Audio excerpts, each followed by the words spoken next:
नमस्कार दोस्तों, आज हम देखेंगे कोल इंडिया के बारे में। कोल इंडिया शेयर के बारे में आज देखेंगे। कोल इंडिया शेयर जो 3% आज के दिन गिरता नजर आ चुका है, ठीक है। तो वो क्यों नजर आया और उसके बाद क्या एक्सपर्ट्स ने क्या कहा है वो देखेंगे, ठीक है।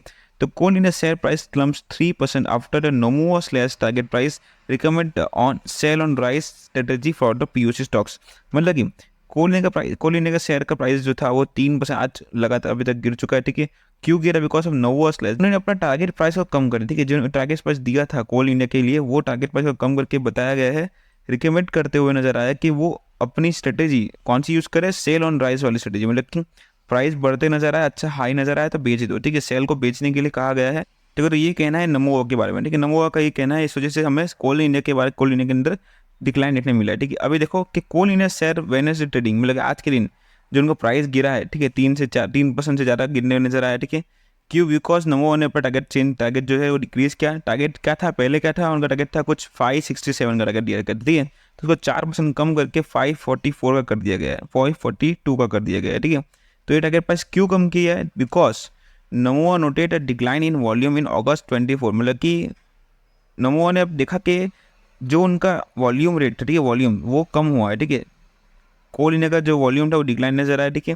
Even after adjusting the monsoon को एडजस्ट करते हुए भी उसका जो कोल का जो रिकॉर्डिंग सेल्स वॉल्यूम था वो कुछ 52.1 मिली मैट्रिक टन का है, ठीक है। तो इस वजह से हमें ये देखने मिला है कि 12% का डिक्लाइन है वॉल्यूम के अंदर ईयर बाई ईयर से, ठीक है।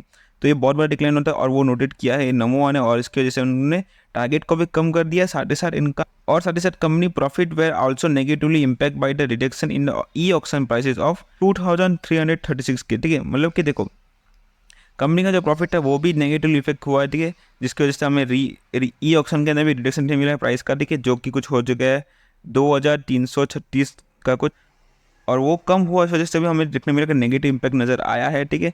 और साथ ही साथ ये जो कम हुआ ना वो ऑलमोस्ट 11% का डिक्लाइन है, ठीक है। मंथ टू मंथ की बात करते हैं 11% का डिक्लाइन इसके अंदर भी देखने मिला है।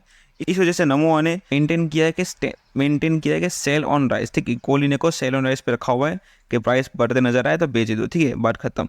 और साथ ही साथ ये भी कहा है कि वो कोल इंडिया के शेयर प्राइस के वॉल्यूम को कम कर रहे हैं, ठीक, कट कर रहे हैं, जो कि 1% से दोनों साल के F25 और F26 के लिए, ठीक है। तो ये किया है उन्होंने। और साथ ही साथ इस वजह से हमें एक बहुत अच्छा खासा डिक्लाइन देखने मिल रहा है 3 से 4% का, और आगे भी हो सकता है बिकॉज बहुत कुछ देखने मिला है। देखो कंपनी के अंदर जो अभी चल रहा है, ठीक है, वॉल्यूम कम हुआ, सेल्स वॉल्यूम कम हुआ, साथ ही साथ मनी वन के जो वो प्राइस था उनका, ठीक है, ई ऑक्शन प्राइस था वो भी कम हुआ है, ठीक है। तो इस वजह से हमें देखने मिल सकता है कि सेल और प्राइस सही रह सकता है, और ये जो गिरावट है 3% की वो आगे जाके बढ़ भी सकती है, ठीक है।